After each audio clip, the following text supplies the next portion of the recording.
never changes. Hey everyone, it's Jaden here. Today, we're diving into Fallout New Vegas, one of the greatest games of all time. Let's get into it.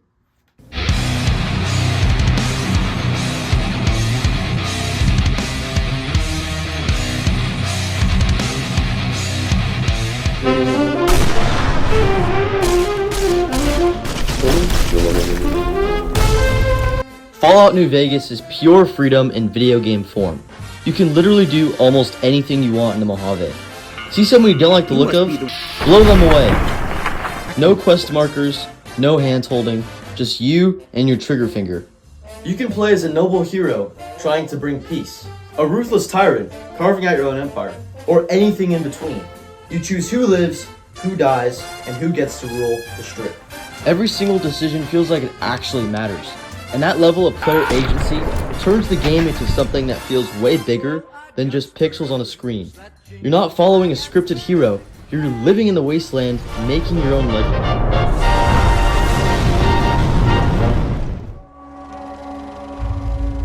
When atomic fire consumed the Earth, those who survived did so in great underground vaults. When they opened, their inhabitants set out across the ruins of the old world to build new societies, establishing villages, forming tribes. Let's start with the story, because it's one of the best in gaming.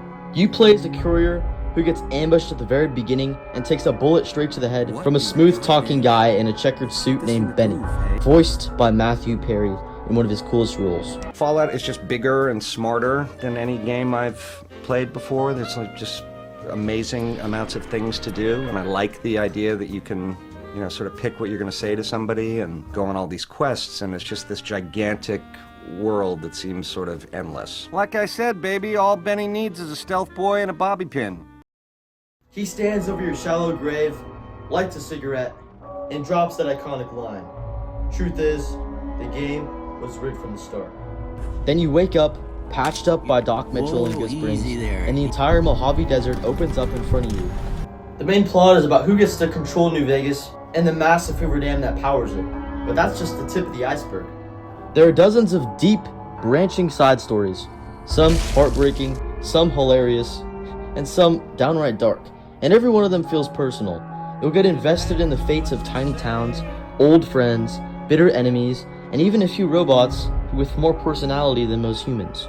The writing is sharp, the voice acting is top tier, and the world reacts to every choice you make. It's the kind of story that sticks with you long after you put the controller down.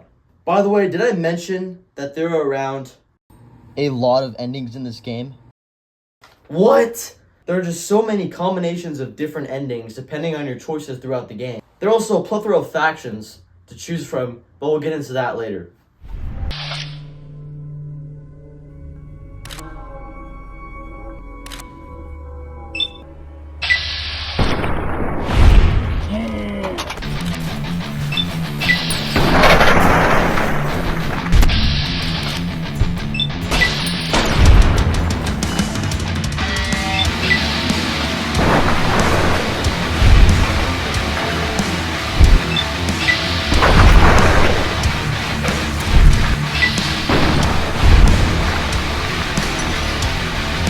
Now the gameplay and combat.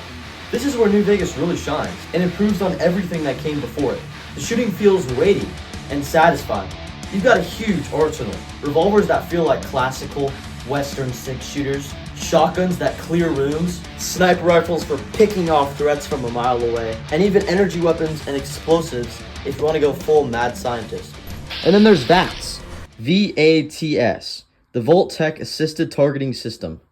That slows time to a crawl, so you can meticulously pick which body parts to destroy, headshot a raider's helmet off, cripple a Deathclaw's leg so it can't charge, or disarm an enemy and watch them panic. It never gets old. Underneath it all is the legendary special system. Strength determines how much weight you can carry and how hard you swing a super sledge. Perception helps with accuracy and spotting traps. Endurance decides how many bullets you can eat before going down, and how well you handle radiation. Charisma lets you talk your way out of fights, or intimidate people into handing over their stuff. Intelligence boosts your skill points so you can hack terminals, craft better gear, or even build your own robot companions. Agility controls how fast you move and how many action points you get in VATS and luck. And luck is that beautiful chaos factor. It can make ammo appear in the strangest places, turn a missed shot into a ricochet kill, or trigger a random hilarious event. The first time you build your character, it feels like you're creating a real person who is going to survive or not, based on your own decisions. Add in the full skill system, lock-picking, speech, science, barter, sneak, guns, energy weapons, it goes on, and you've got endless ways to play. Stealth gunner, tanky melee brute, smooth-talking diplomat with a hidden plasma pistol, it all works. New Vegas is more than a city. It's the remedy to mankind's derailment. The city's economy is a blast furnace in which can be forged the steel of a new rail line running straight to a new horizon. What is the NCR? A society of people desperate to experience comfort, ease, luxury. A society of customers. With all that money pouring in, give me 20 years and I'll reignite the high technology development sectors. 50 years and I'll have people in orbit. 100 years and my colony ships will be heading for the stars to search for planets unpolluted by the wrath and folly of a bygone generation. The NPCs are another huge reason why this game feels alive. These aren't just quest dispensers, they're fully realized characters with backgrounds, flaws, opinions of their own. You can have a conversation with Kaisar for 20 minutes and learn all about his life and all about the reasons for why he's doing what he's doing. No, I'll destroy it because it's inevitable that it be destroyed. It's Hegelian dialectics, not personal animosity. Help a grieving sniper named Boone get revenge, and he'll follow you to the end of the Mojave. Treat people like dirt, and they'll remember. And sometimes, come back to bite you later. You'll meet everyone from a chain-smoking, nihilistic doctor, to a super mutant who just wants to find his missing family, to a brain in a jar that's smarter than half the wasteland. The dialogue is witty, the voice acting is phenomenal, and the relationships you build or destroy actually change the world around you. It makes every town and settlement feel like a real place with real people trying to survive. As decades passed, what had been the American Southwest united beneath the flag of the new California Republic. Another society had arisen under a different flag. A vast army of slaves forged from the conquest of 86 tribes, Caesar's Legion. Through it all, the New Vegas Strip has stayed open for business under the control of its mysterious overseer, Mr. House, and his army of rehabilitated tribals and police robots. Choices are the beating heart of New Vegas. There are 4 major factions vying for control, and you can side with any of them, play them against each other, or wipe them all out and go independent. The new California Republic wants to bring democracy and order, but they're bogged down by bureaucracy and overstretch. Caesar's Legion offers brutal efficiency and a twisted version of Roman discipline. No technology, no mercy, just pure conquest. Mr. House is a mysterious ruler of the Strip, running everything from his lucky 38 tower with an army of Securitrons and a plan that spans centuries. Or you can choose to team up with a cheerful robot, Yes Man, and forge your own independent New Vegas. And that's not even counting the smaller factions and wild cards you can either recruit or destroy. Every alliance, every betrayal, every assassination you carry out ripples outward and completely changes the ending slides. I've replayed this game at least a dozen times, and still, I discover new outcomes. The replay value in this game is insane.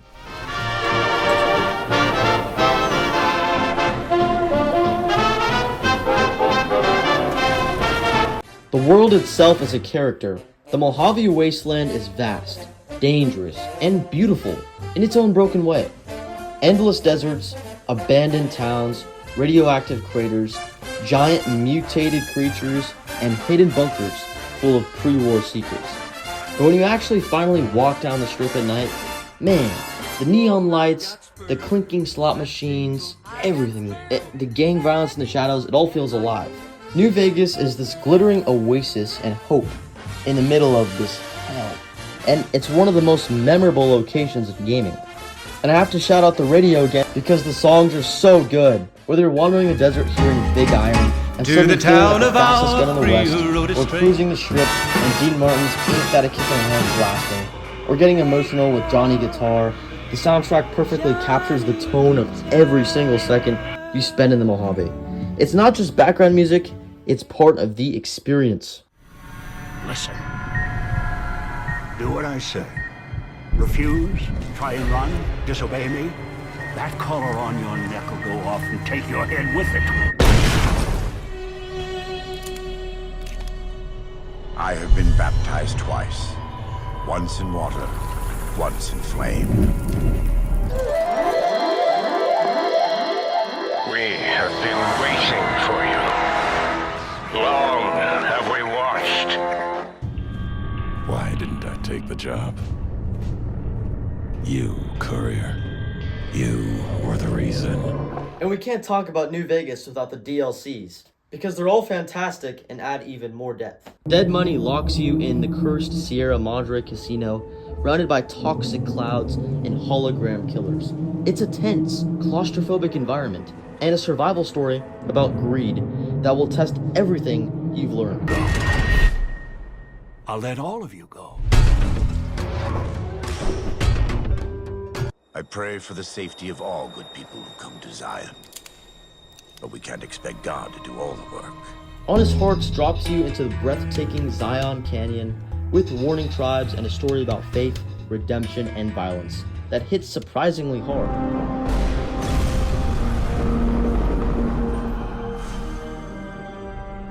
Zion may not be lost to us after all. Old World Blues is my personal favorite. Pure weird sci-fi comedy set in the big MTU research facility with talking brains, malfunctioning robots, and some of the funniest writing in the series. We are under siege, Mobius. You will never survive my deadly robo-scorpions, technological terrors, and my bigger, more atomic versions of these things. Goodbye. See the divide. See what happened. What was done. Lonesome Road brings it all full circle with Ulysses, a rival courier who forces you to confront the consequences of your actions across a nuclear-scarred divide. It's emotional, epic, and gives you one of the most powerful choices in the entire game. Then you've got the Gunrunner's Arsenal for even more weapons and courier stash for extra starting gear. Every single DLC feels like an expansion with new stories, new areas, and new ways to shape the Mojave. They're all worth playing. So yeah, Fallout New Vegas took everything great about other games in the series, mixed it with Fallout 3's first-person freedom, and created something truly special. No pun intended. It's not perfect.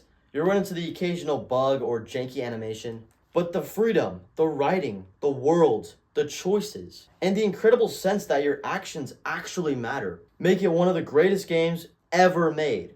It's the kind of title you keep coming back to years later and still find something new to love. If you haven't played it, stop what you're doing and fix that now. Dust off your cowboy hat, load up your revolver, and head to the Mojave. War never changes. But with the way you play, it sure as heck does. This is Jaden signing off from the strip. Stay lucky out there. Yeehaw! You got what you were after, so pay up. You're crying in the rain, Pally. Guess who's waking up over here? Time to cash out. Will you get it over with? Maybe cons kill people without looking them in the face. But I ain't a fink. Dig? You've made your last delivery, kid. Sorry you got twisted up in this scene. From where you're kneeling must seem like an 18-carat run of bad luck. Truth is, the game was rigged from the start.